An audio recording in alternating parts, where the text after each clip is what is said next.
অতিরিক্ত রোদের তাপমাত্রা হলে বেদানা গাছে কী ধরনের সুবিধা অসুবিধা রয়েছে সেই বিষয় নিয়ে আজকে আমরা আলোচনা করব। তো আমার চ্যানেলে যারা এখনও সাবস্ক্রাইব করেননি তারা অবশ্যই চ্যানেলটি সাবস্ক্রাইব করে রাখবেন, আর ভিডিওটি ভালো লাগলে অবশ্যই শেয়ার, কমেন্ট, লাইক করে দিবেন। তো প্রথমেই আমি বলে দিচ্ছি যে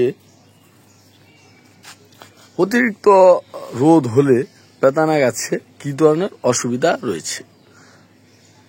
অতিরিক্ত রোদ হলে বেদানা গাছে প্রথমেই গাছের গোড়ায় চলে আসি, আমাদের মাটিটা দ্রুত শুকিয়ে যায়। তাই আমাদেরকে বুঝে শুনে পানিটা দিতে হবে। আমরা কিভাবে পানিটা দিই, দেখি রোদের আলোটা অনেক বেশি, মাটিটা দ্রুত শুকিয়ে আছে, এর ফলে আমরা এক বালতি পানি গাছের গোড়ায় দিয়ে দিই।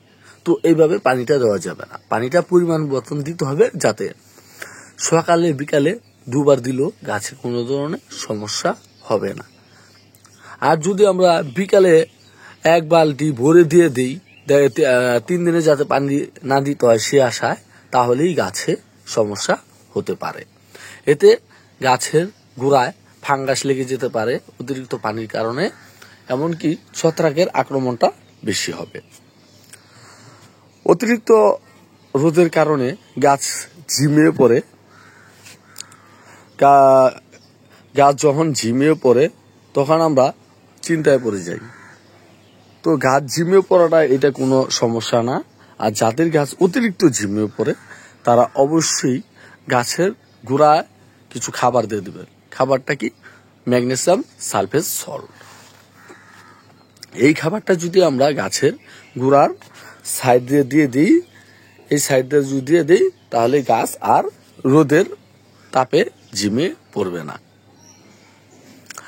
তারপরে কি হয়, তারপরে গাছের যে আগাগুলো অতিরিক্ত রোদের কারণে আগাগুলো পুড়ে যায়, এই আগাগুলো পুড়ে যায়, এর ফলে গাছ ঠিক মতন বেড়ে উঠতে পারে না।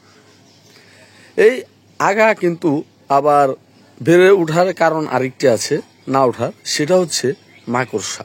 মাকড়সা যদি এই গাছের প্রত্যেকটি আগা যদি কেটে ফেলে, তাতেও গাছ ঠিক মতন বেড়ে উঠতে পারে না। তো মাকড়সার জন্য আমরা ভাইটামিন ব্যবহার করি, সেটা সবাই জানে। এবার আমরা চলে আসি যে অতিরিক্ত রোদের কারণে আমাদের কি কি সুবিধা হতে পারে। অতিরিক্ত রোদের কারণে আমাদের সুবিধা একটাই, সেটা হচ্ছে গাছের ফলগুলো সহজে নষ্ট হবে না। এর ফলে গাছের ফলগুলো ঠিক মতন বেড়ে উঠতে পারবে। কারণ অতিরিক্ত যদি বৃষ্টি হয়ে যায়, আমাদের প্রত্যেকটি ফল কিন্তু নষ্ট হওয়ার সম্ভাবনা বেশি থাকে, কারণ ছত্রাকে আক্রমণ করে। এর ফলে গাছের প্রত্যেকটি কাণ্ডে কাণ্ডে ছত্রাক ঢুকে ফলের ভিতরে ঢুকে ফলটাকে নষ্ট করে ফেলে। এর ফলে আমরা যখন ফলটি ভাঙি তখনই দেখি ভিতরে পচা, মানে উপরটা খুবই ভালো দেখা যায়। আর এ সময় গাছে রোগ ব্যাধি খুবই কম হয়ে থাকে, পোকায় আক্রমণ একেবারেই হয় না এ সময়টা। শুধু আমাদের একটু কষ্ট করে 10 দিন বাদে বাদে